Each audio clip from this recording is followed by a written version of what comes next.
President, as you know, participated in a discussion today on the Spanish language network Univision. He was pressed pretty hard by the anchor Jorge Ramos on why he didn't achieve comprehensive immigration reform in his first term. I want to play a little clip of that exchange and let you respond. Listen to this. On May 28, 2008, we had a conversation in Denver, Colorado, and you told me the following, and I'm going to quote you. What I can guarantee is that we will have, in the first year, an immigration bill that I strongly support.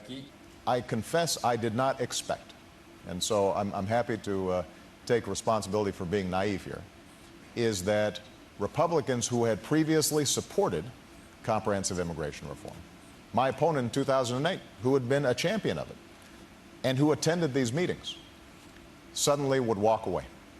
That's what I did not anticipate. Mr. Mayor, we know the president enjoys a wide lead among Hispanic voters out there, but clearly there are some who feel he didn't do enough for them in his first term, and they're holding him responsible for it, despite his argument that the Republicans obstructed him on the issue. Here's the question. Do his Latino critics have a fair point? No. First of all, he took responsibility. He said, look, I made a promise. I didn't realize that the Republicans would walk away from the bipartisan deal that you need to address something of this magnitude. He's certainly not running away from what he said.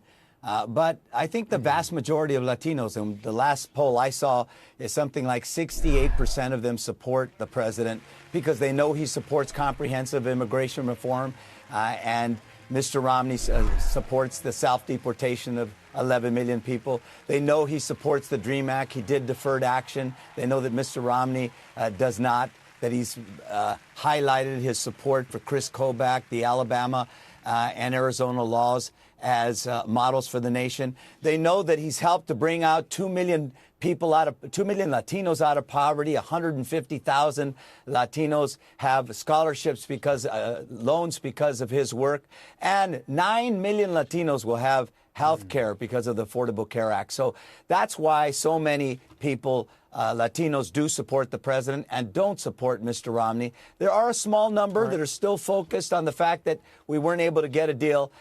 We ought to all work together to get that deal and move forward.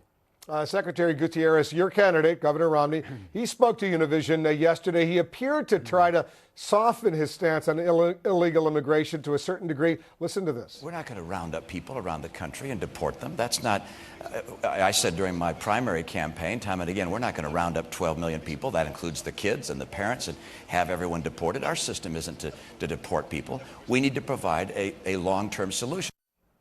It's widely known that the governor needs to do better with Latino voters if he's going to win. He said as much in that secret fundraiser recording that emerged this week. But is this softening of the rhetoric, particularly at this late stage in the campaign, Mr. Secretary, going to be enough?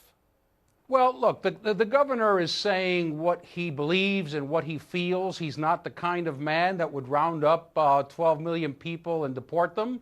I think Hispanics are appropriately outraged, and many who I've talked to, because they feel like they've been taken for a ride. And they've been used only when their vote is needed. And where they should be really outraged is in the results. Over 10% unemployment for more than 50 months. 3 million Hispanics looking for work. Hispanic teenagers, 30% unemployment. And then 2 million more Hispanics in poverty. That's where the threat of these redistributionist policies get you. That's what we should be talking about. Do we want a redistributionist country, or do we want a country fueled by free enterprise, innovation, entrepreneurship, individual empowerment? That's the big question of this election, Wolf. It's a big question indeed. And very quickly, Mr. Mayor, the governor has criticized President Obama for ordering his administration not to deport children who are in the country illegally, saying it was a political move. Was it strictly a political move? Absolutely not. You can't have it both ways. He says he doesn't want to mass deport 11 million people, but he wants to make conditions so miserable, so intolerable, so oppressive that they self-deport. No country in the world has ever deported 12 million people. The fact of the matter is the president did the right thing. That reflected his values. That reflected the fact that these kids are going to contribute mightily to the nation. What I would hope is, and I've said this before, that we ought to work on a bipartisan basis to pass comprehensive immigration reform